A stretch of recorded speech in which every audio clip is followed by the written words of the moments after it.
never slow up, no I don't take shit. I got no love for the fakeness. If you wanna play tough and wanna hate this, I'll always show up.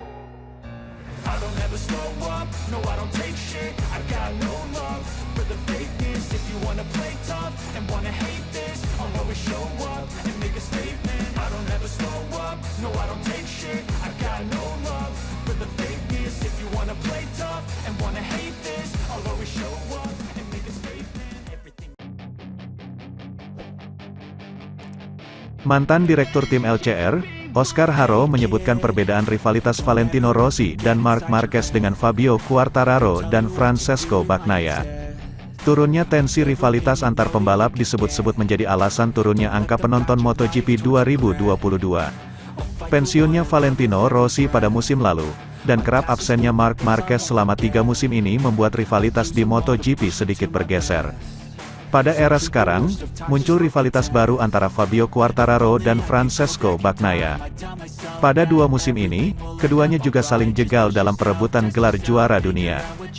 Fabio Quartararo sendiri mampu mengalahkan Francesco Bagnaia untuk meraih gelar juara dunia MotoGP 2021. Sedangkan pada musim ini, Francesco Bagnaia berpeluang besar membalaskan kekalahan musim sebelumnya usai kini unggul 23 angka. Kendati begitu, rivalitas Quartararo dan Bagnaia dinilai belum mampu mengangkat pasar MotoGP saat ini.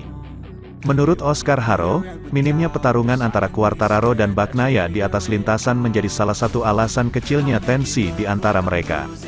Hal itu justru begitu kontras dengan rivalitas Rossi dan Marquez yang tak hanya bersaing di papan atas klasemen, melainkan menampilkan tensi panas ketika bersaing di atas lintasan.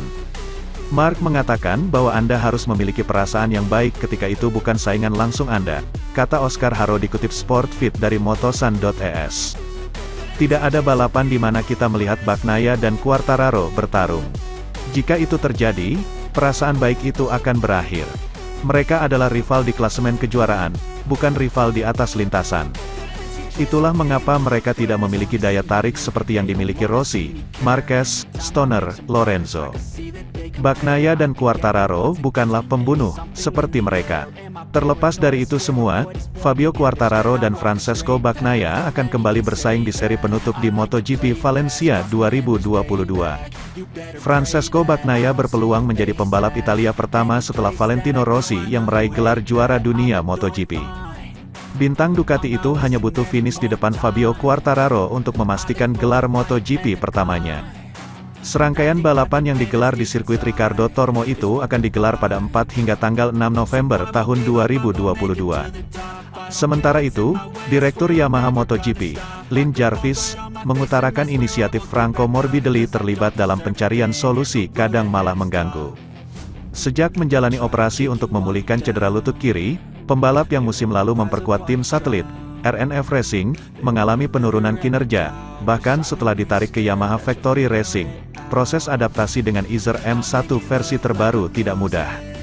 Sejak muncul di San Marino 2021 selepas absen 5 seri, rapor terbaiknya P7 di MotoGP Indonesia. Setelah itu, Rider 27 tahun terpuruk dan kesulitan membawa pulang 1 atau 2 poin. Namun, semua tampak berubah ketika ia tampil di sirkuit Sepang. Morbidelli membuat kejutan dalam kualifikasi yang berlanjut saat balapan. Ia berhasil melintasi garis finish di urutan ke-10 meski sudah melakoni long lap penalti 2 kali.